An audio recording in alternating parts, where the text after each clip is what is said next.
Hi, Gigi. Come share an apple with me. I picked it fresh from Granny Smith's sinister tree. Don't mind my stories, you'll soon see. They're as dark and disturbing as they can be. Murmurs of secrets, bloody sodden crimes, Granny's bone-clicking tales will twist your mind. You'll be hanging on my words from the edge of your seats. Now how'd you like to go dig up some bodies with me? So go grab a shovel and gather around, 'cause 8 feet under is where they'll be found.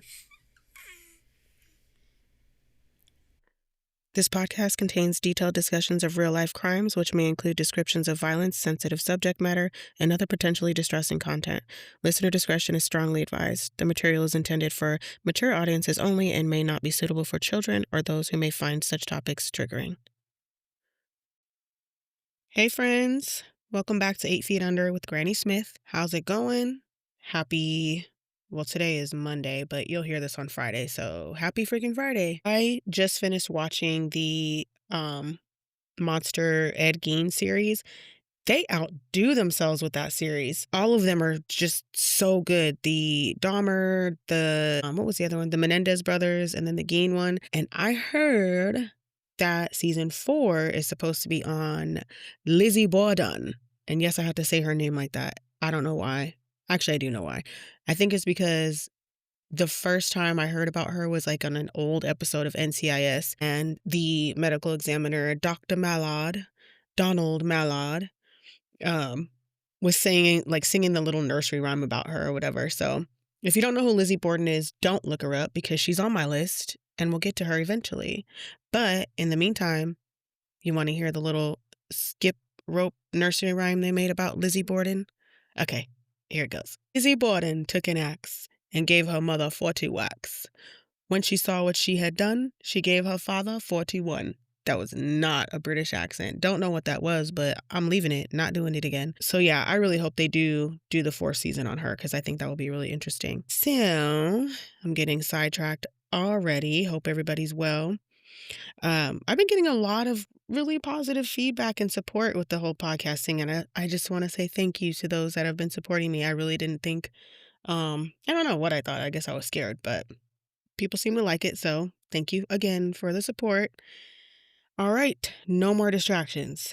So today we are traveling to Austria, to a home that looks ordinary from the outside, but what lies beneath is a homemade prison chamber built by an evil-ass man where he kept his own daughter captive for 24 years. This is the story of Josef Fritzl, aka the Monster of Amstetten.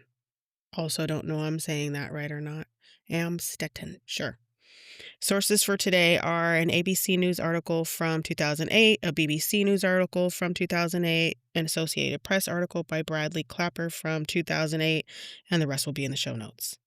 So, just to give a little background on Joseph's early life and childhood, he was born on April 9th, 1935 in Amstetten, Lower Austria. His parents were Josef Fritzl Sr., an alcoholic who left when Joseph was 4, and his mother was Maria Fritzl, who Joseph later says emotionally and physically abused him as a child. Joseph didn't have any siblings, and since his father left, he was raised solely by his mother.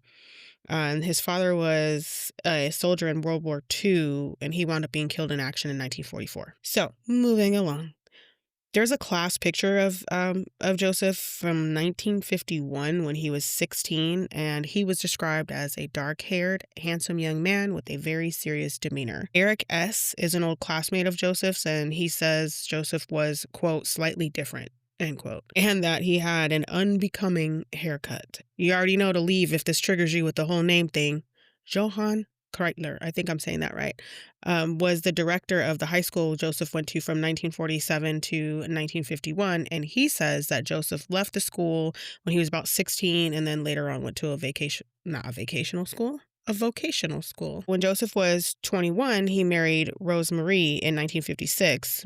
Rosemarie was born on September 23rd, 1939, and together they wound up having 4 daughters and 3 sons. After receiving his qualification in electrical engineering at HTL Technical College, Joseph got a job at Volstapine. I don't know, why do I say it like that? Anyways, someplace in Linz. That I think I'm saying right. Linz, Linz. where he worked from 1969 to 1971. And there are reports that he possibly served time in Linz in the 60s. However, the police claim those records were deleted and they declined any further comments. However, the daughter of Joseph's old employer in Linz says that those reports are true. Sigrid Reisinger is the head of the Amstetten construction material firm in Zechner, where Joseph worked. So she says, quote, he was hired even though he had a record, end quote. She says that she couldn't really remember the specifics on why he was locked up, but she does know that the alleged crime was a crime of sexual nature. After his employment at the construction material firm ended in 1971, Joseph got a job as a technical equipment salesman that required him to travel all through Austria. And then later, when he was 60 in 1995, he retired. But he always had these other little side projects that he ran. He owned a lot of property, so he rented out an apartment building in Amstetten. And then him and his wife, Rosemarie, also purchased an inn and like this campground that was near Lake Mondesi. No, near Lake. Do that again, Stacy. Near Lake Mondesi. Mondsee. Mondesi. I guess I assume that if I spell it out, people at home will be trying to pronounce it, and then somebody will tell me how the fuck to say these words. Anyways, they purchased the inn and the campground near the lake. Rosemarie, the wife, ran the inn during the summers of 1973 to 1996.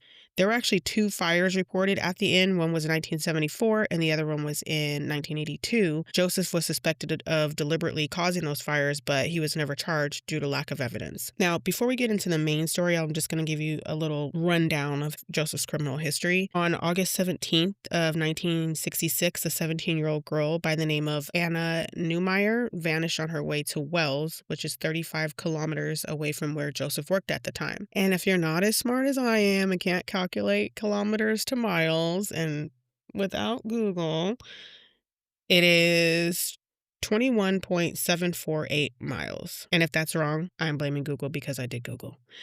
Her body was found in a field in Linz, and she had been shot with a captive bolt pistol. Joseph was suspected but never charged due to lack of evidence. In 1967, Joseph served 1 year of an 18-month sentence for breaking into the home of a 24-year-old nurse and raping her at knife point, telling her if she screamed, he would kill her. Now, this may have been what the old employer was referring to when they said that they knew he had a record but didn't know the details. Anyways, it was also no secret that Joseph was known for indecent exposure. And then he was also a suspect in another attempted rape of a 21-year-old woman. Police in Upper Austria suspect Joseph was responsible for the unsolved murder of a 17-year-old girl named Martina Claudia Posch in 1986. Martina left her home and was headed to a bus stop at 6:40 in the morning on November 12, 1986. And then later that day, around 5 p.m., she was supposed to meet her boyfriend, but she never showed up. After she didn't show up for a while, the boyfriend calls her mom, and then her mom was like, oh, I thought she was with you. And when they realized she was missing, Martina's mom called the police, and they learned that Martina never showed up to work, and she never even got onto the bus earlier that morning. Her body was eventually discovered by 2 scuba divers on November 22nd, 1986, on Lake Mondesi. She had been raped, strangled, and wrapped in 2 olive green tarps, and the medical examiner said that she was strangled about 2 hours after she left her house that morning on November 12th. Now, just on the other side of the lake from where she was found is where Joseph and his wife ran that little inn and campground. It's also noted that Martina looks a lot like Joseph's daughter Elizabeth. She'll come into play later. And as I've said probably already 3 times throughout this story already, Joseph was never charged for Martina's murder due to lack of evidence. In August of 2007, a 42-year-old sex worker by the name of Gabriela Subkova was found in the Lipno Reservoir. Joseph was actually on vacation there at the very same time as Gabriela. He was suspected in this murder as well, and due to lack of evidence, he was never charged. Joseph and his wife, Rosemarie, had a daughter by the name of Elizabeth, who was born on April 6, 1966. And in 1977, when Elizabeth was around 11, Joseph started sexually abusing her. He later claims that she was 19 when the abuse starts, but I don't believe him. So at the age of 17, Elizabeth had completed compulsory education, which I'm assuming is like regular school. I looked it up and that's kind of what I'm getting from it, like elementary through high school. After that, she started taking courses to become a waitress. And Elizabeth just couldn't take the abuse anymore from her father. In January of 1983, she decided to run away from home and go stay with a friend from work in Vienna. Fortunately, she was found by the police about 3 weeks later, and they made her go back with her parents. When she returned home, she finished those waitressing courses that she was taking, and then in 1984, she was offered a job in Linz. Once Elizabeth turned 18, Joseph started freaking out. He knew he had to do something to prevent her from leaving home. So on August 28th of 1984, he told Elizabeth that he needed her help with the door down in the basement. Of course, she goes down to help him, and he covers her face with a towel that's soaked in ether and then moves her body into the basement that he had turned into a 380 square foot prison cellar. The door to the prison had this keyless entry code, and it was set up with a television, a refrigerator, a hot plate, a video cassette player, and a radio. Once Elizabeth's mother, Rosemary, realized that her daughter was missing, she filed a missing persons report with the authorities, and then a month goes by, and Joseph forced Elizabeth to write a letter stating that she ran away from home, she was going to live with a friend, and she didn't want anyone to come look for her. This letter was postmarked in Braunau, something like that. So Joseph, this jackass, uses Elizabeth's prior history as a runaway to take advantage of the situation and told authorities he thinks she ran off to join a cult. A tenant of Joseph's by the name of Anton Graf states, quote, "One day he came to my door and told me that Elizabeth was not coming home anymore, that she had left to join a cult," end quote. Anton also adds, quote, "He was so convincing of the sorrow he felt and the suffering of his family. Nobody had a clue," end quote. Apparently, he was really believable in telling this bullshit lie. After being lured down to the basement, Elizabeth spent the next 24 years being held in captivity by her own father. In the beginning, she spent most of her time chained to a pole where she was repeatedly beaten and kicked and just abused over and over again. Just 2 days after Joseph lured Elizabeth down to the basement, he started sexually abusing her again. And this was repeated thousands of times during her captivity. Elizabeth gave birth to 7 children as a result of the abuse from her father. And she gave birth to all 7 of these children without any medical assistance whatsoever. All she had were some medical books and basic supplies that Joseph gave her. Joseph often gave Elizabeth the choice of having sex or starving. One of the children, Michael, actually died shortly after birth, and to get rid of the child, Joseph burned the baby in a furnace. He belongs in that special place in hell that I've talked about before. Joseph went down to this basement prison every morning around 9 a.m., claiming he was working. There was a tenant that was renting the room on the ground floor for about 12 years. And when this tenant would bring up, what are these noises coming from the basement, Joseph would dismiss it or brush him off and say, oh, it's just the heating system or faulty pipes, some bullshit excuse like that. Sometimes he would stay the night down in the prison with Elizabeth, and he forbade anyone, including his wife and other children, from going anywhere near the basement. Joseph also made sure his tenants knew to never, ever go anywhere near the cellar. Sigrun Rosemanth, I think I might be saying that one right too. What did I say? Sigrums? No, that's gin. Sigrun. That's it. Sigrun Rosemanth, who worked with the court system, says, quote, "He was obviously a tyrant. If they heard over and over that cellar was taboo, then they didn't dare to check on anything," end quote. Then Anton, one of the tenants that I mentioned earlier, tells the Associated Press, quote, "At home, he was clearly the lord of the manor. Even at his campground, he was very strict and his rules had to be followed. He was inflexible and had no sensitivity. You were sick, something happened, he didn't care. There was a rule, that was it." End quote. And remember, Elizabeth wound up having 6 living children fathered by her father. So Joseph and his wife wound up raising 3 of Elizabeth's children, Lisa, Monica, and Alexander, upstairs in the home. Joseph claims that Elizabeth had left her children on the doorstep. And when he told his tenant, Anton says that he believed it and had no reason to doubt the story about the children being left on the doorstep. But the truth was, Josef decided to take them out of the basement because they were quote-unquote crybabies that would cause too much of a fuss, and he didn't want to risk attracting any attention to that homemade prison he built. During the adoption process of the 3 children, authorities and social workers knew nothing about Josef's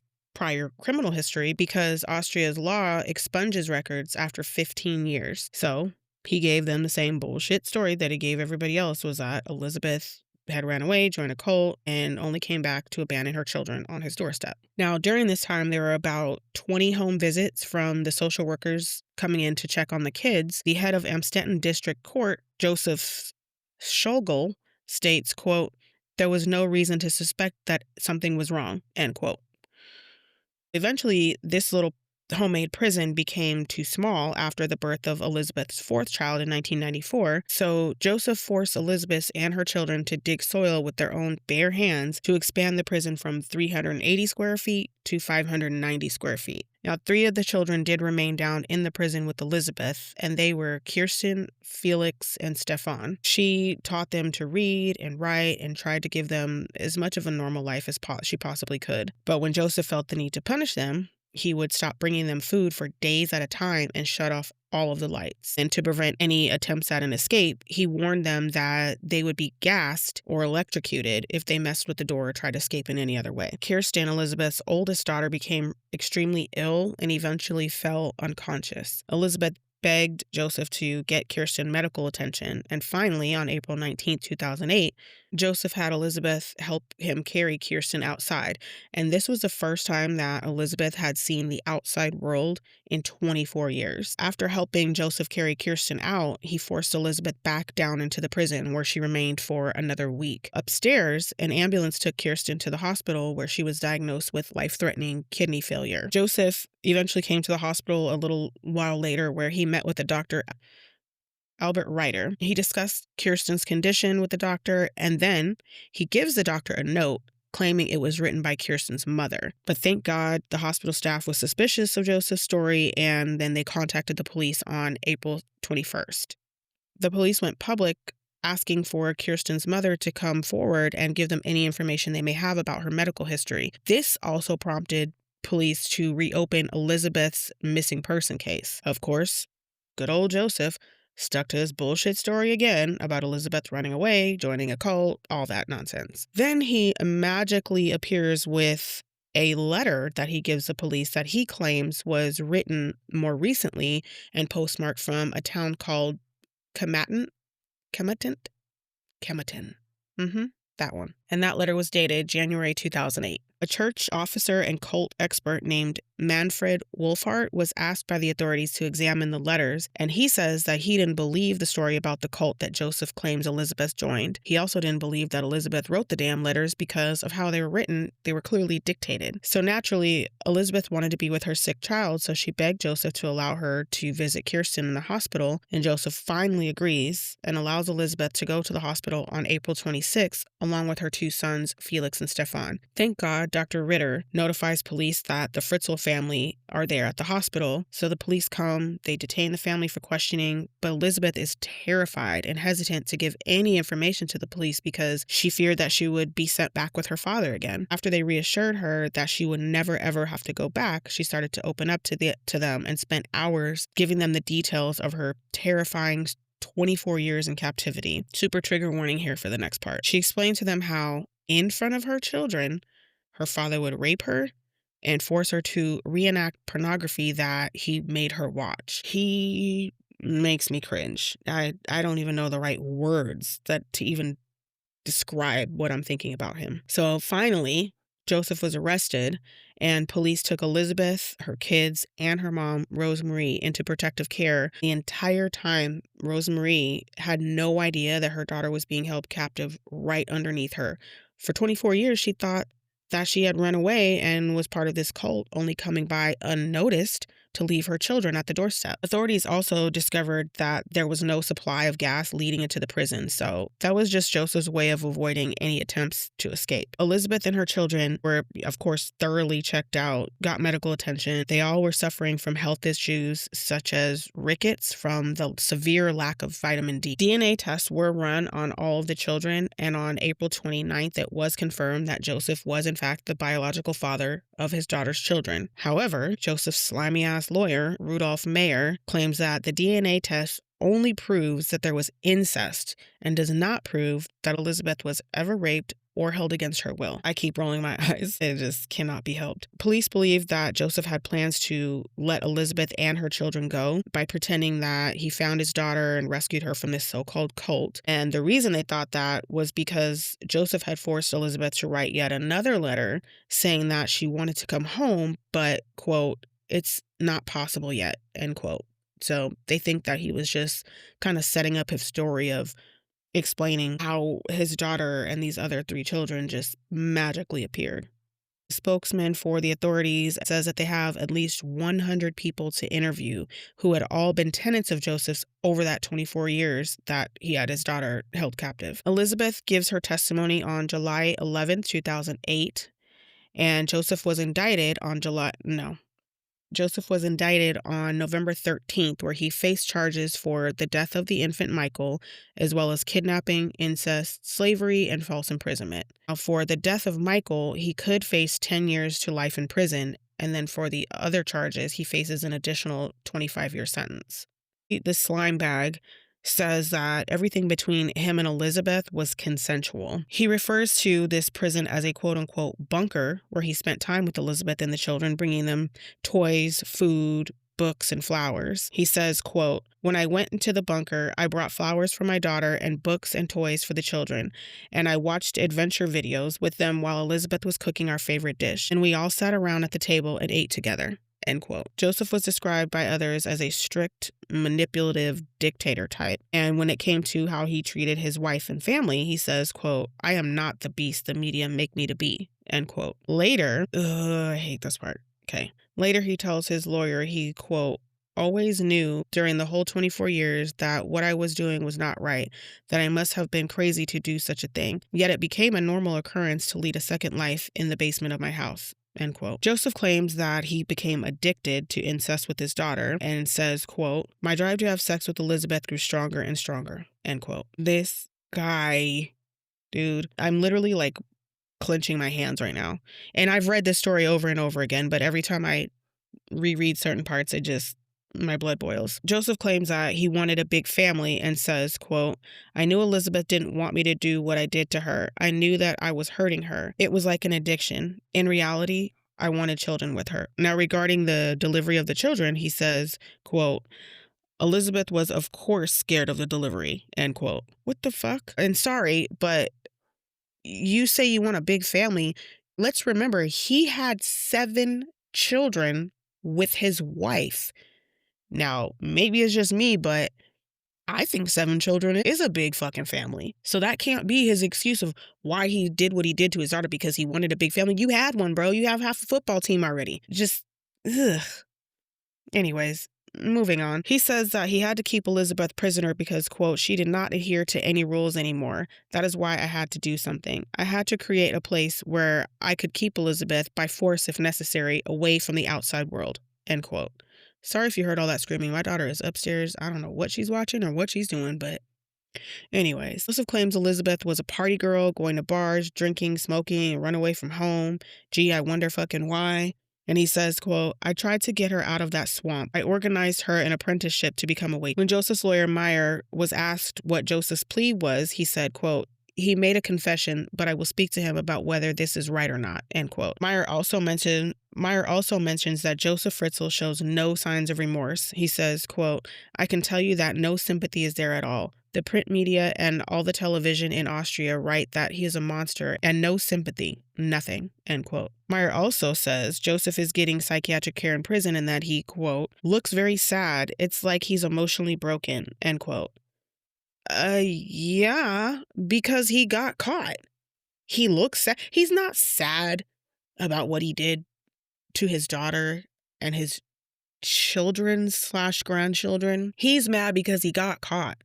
He's mad because now he will be locked in a little prison cellar. People like that, this is my 100% unprofessional wannabe profiler opinion. People who do things like this are not sorry. And for 24 years, now all of a sudden you're sorry. Boy, bye. You're sorry you got caught.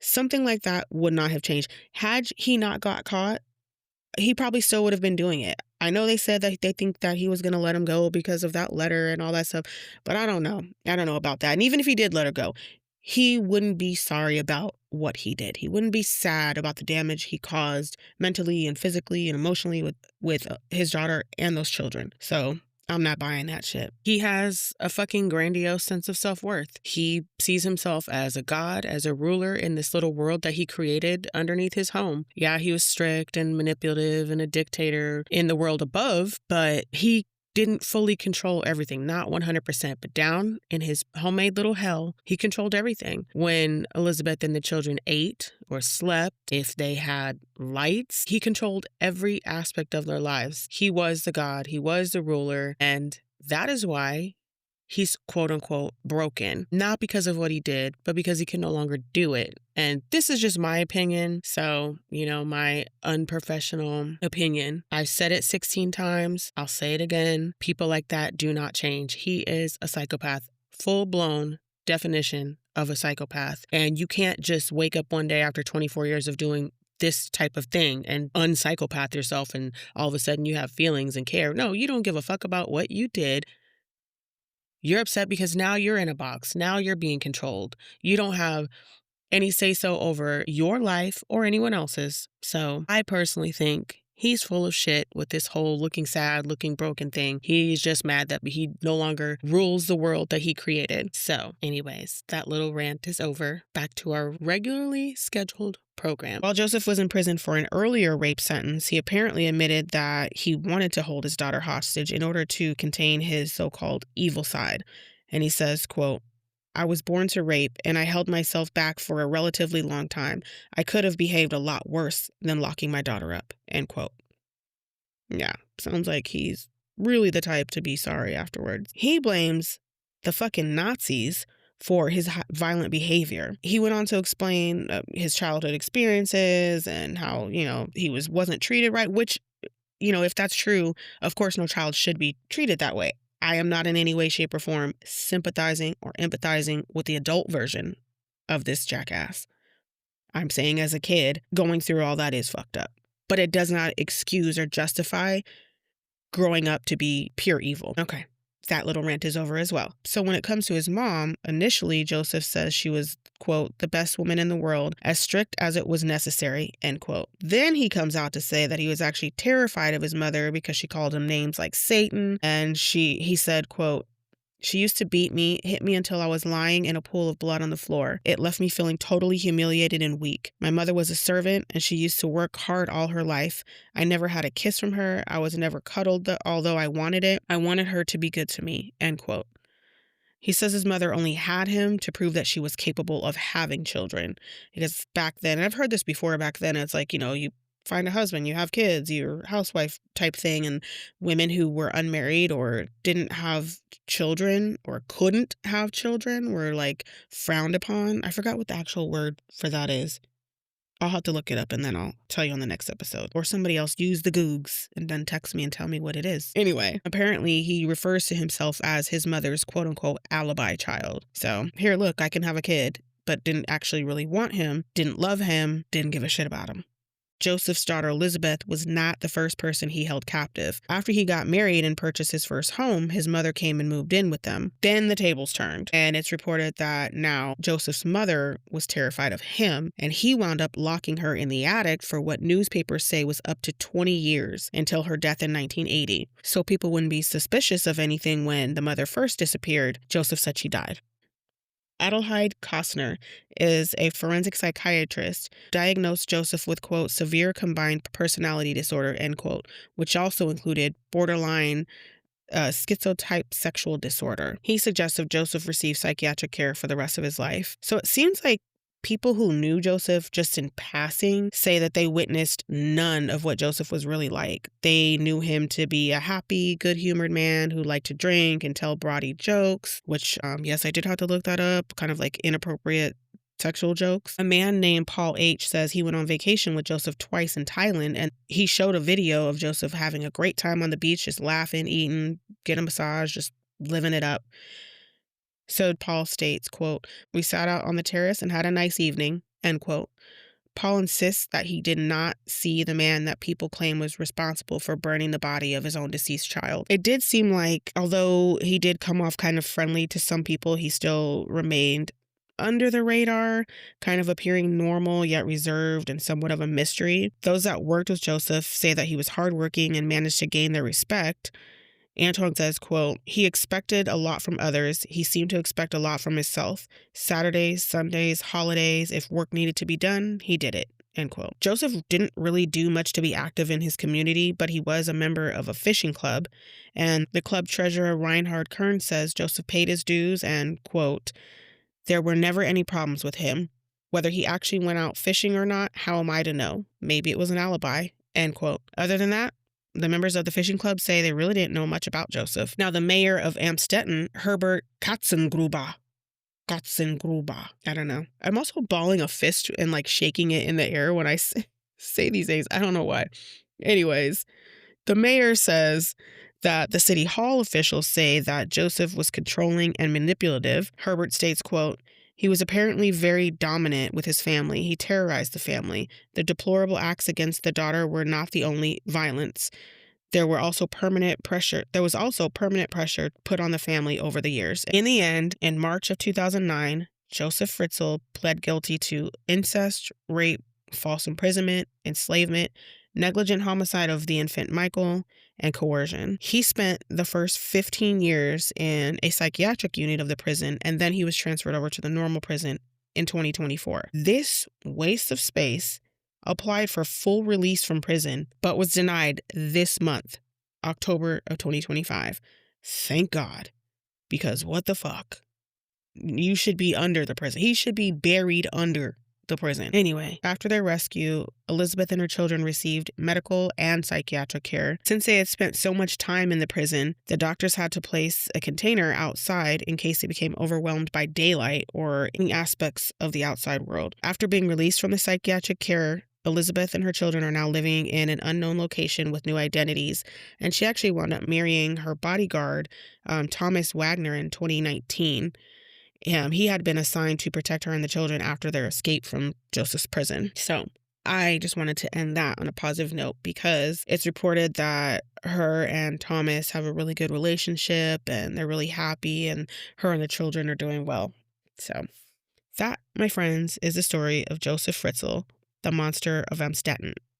There is a movie called The Girl in the Basement that I watched that's really good. That is based on this true story. I think, because I've seen a couple things about this, and I think they may have changed the names or the location or something like that in the movie, but it is based on this story. So again, tune in next week to get your true crime fix. And you can follow me on IG and X or Twitter or whatever the fuck at the number 8 FTUNDER_GS85.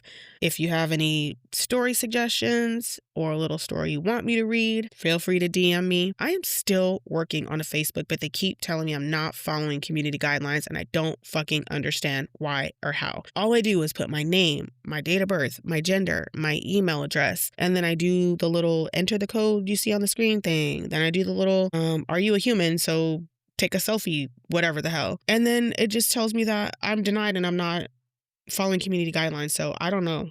I have no idea what I'm doing wrong. If anybody has that issue before it and you know how to fix it, let me know because I would love to create a Facebook account for the podcast. So that is it for today, y'all. Until next crime, stay safe, stay hydrated, and remember, an apple a day keeps the damn murderers away.